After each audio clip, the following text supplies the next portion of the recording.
호메로스의 서사시 일리아스.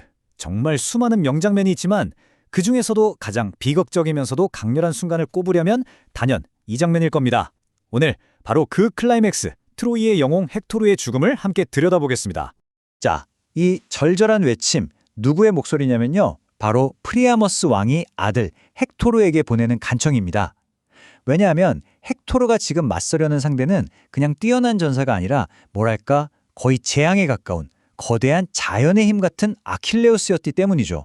트로이 군대가 전부 성벽 안으로 꽁꽁 숨어 버렸을 때 딱 한 사람만 성문 밖에 서 있었습니다. 피할 수 없는 싸움을 자신의 명예로 받아들인 영웅, 바로 헥토르였죠.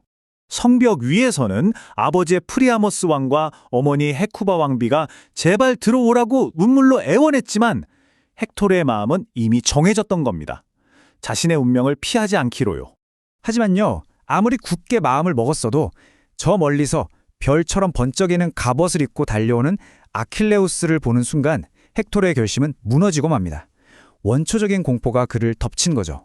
이때부터 이건 더 이상 두 전사의 대결이 아니었어요. 뭐랄까, 이건 사냥이었죠. 매가 비둘기를 쫓는 그런 맹렬한 사냥이요. 아이러니하게도 자신이 목숨 걸고 지키려던 바로 그 성벽 주위를 돌면서 말입니다. 무려 3바퀴. 그들은 위대한 트로이 성을 3번이나 돕니다. 한 명은 어떻게든 살아남으려고 필사적으로 달리고 또 다른 한 명은 인간성이라고는 찾아볼 수 없는 시커먼 분노에 휩싸여서 그 뒤를 쫓습니다.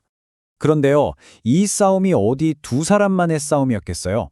올림포스의 신들도 전부 이걸 지켜보고 있었죠. 그리고 그들의 개입은 정말 이제 결정적이면서도 너무나 잔인했습니다. 신들의 왕 제우스가 황금저울을 다 꺼내드는데 헥토르 쪽 운명이 툭 하고 떨어져 버립니다. 이걸로 끝난 거죠. 언제나 헥토르를 지켜주던 아폴론 신마저도 이제는 그를 떠나야만 했습니다. 바로 그 절망의 순간이에요. 아테나 여신이 헥토르가 가장 믿는 동생 데이포부스의 모습으로 나타나죠. 그리고는 돕겠다고 약속합니다. 이 약속이야말로 헥토르의 영웅적인 저항을 가장 끔찍한 배신으로 끝내버릴 계략이었습니다. 형님, 우리가 같이 싸우면 이길 수 있어요. 헥토르 입장에선 이게 얼마나 큰 힘이 됐겠어요. 더는 혼자가 아니라고 믿게 된 헥토르는 마침내 용기를 내서 아킬레우스를 향해 돌아섭니다. 하지만 이건 전부 신이 파놓은 잔인한 함정이었습니다. 결국 이 가짜 희망이 헥토르를 돌이킬 수 없는 마지막 비극으로 밀어넣고 맙니다. 자, 마침내 결투가 시작됩니다. 헥토르는 온 힘을 다해 창을 던지죠.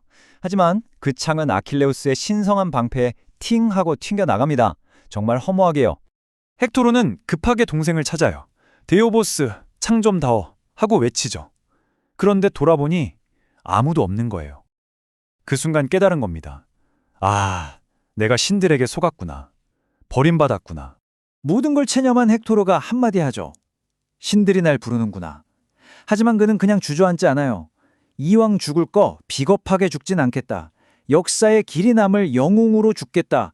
다짐하며 마지막 돌격을 감행합니다. 아킬레우스는 헥토르가 입은 갑옷이 원래 자기 거였잖아요. 그래서 그 약점을 정확히 알고 있었습니다. 바로 목의 틈. 그곳을 정확히 찌릅니다.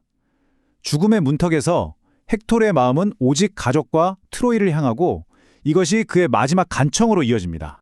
여기서 우리는 두 영웅의 모습이 얼마나 다른지 보게 됩니다. 한 명은 죽음 앞에서 최소한의 존엄을 부탁하는데 다른 한 명은 불타는 복수심에 사로잡혀서 개와 새들이 네 시체를 뜯어먹게 할 거다라고 외치죠. 정말 극명한 대비입니다. 헥토르를 죽인 것만으로는 아킬레우스의 분노가 가라앉지 않았습니다. 그가 이어서 한 행동은 정말이지 신과 인간 모두를 경악하게 만들었죠. 먼저 헥토르의 발목을 뚫고 거기에 가죽끈을 꿰어서 자기 전차에 매달아 버립니다. 그리고는 트로이의 영웅을 먼지 구덩이 속에서 그냥 끌고 다니는 거예요. 이 모든 걸 성벽 위에서 그의 가족들이 두 눈으로 똑똑히 보고 있었고요. 한때 도시를 구했던 그 위대한 영웅이 이제는 형체도 알아볼 수 없게 망가져서 그의 검은 머리카락이 트로이의 흙먼지를 전부 쓸고 다니는 그런 끔찍한 모습이 된 겁니다. 그 시각 궁전 안에서는 아무것도 모르는 아내 안드로마케가 평화롭게 배를 짜고 있었습니다. 그런데 밖에서 들려오는 그 끔찍한 비명소리, 뭔가 잘못됐다는 걸 직감하고 성벽으로 달려가죠. 그리고 그녀는 보고 맙니다. 남편이 어떤 모습으로 끌려가고 있는지를요. 그 순간 그녀의 눈앞이 캄캄해지면서 그대로 쓰러져 버립니다. 이 거대한 전쟁의 비극이 한 개인의 심장이 무너지는 순간으로 압축되는 거죠. 일리아스의 이 장면은 수천 년이 지난 지금도 우리에게 아주 근본적인 질문을 던집니다. 정의와 복수, 그 선은 도대체 어디에 있는 걸까요? 슬픔이 증오라는 괴물로 변할 때 인간은 어디까지 잔혹해질 수 있을까요? 그리고 과연 복수의 끝에 진정한 평화가 있기는 한 걸까요?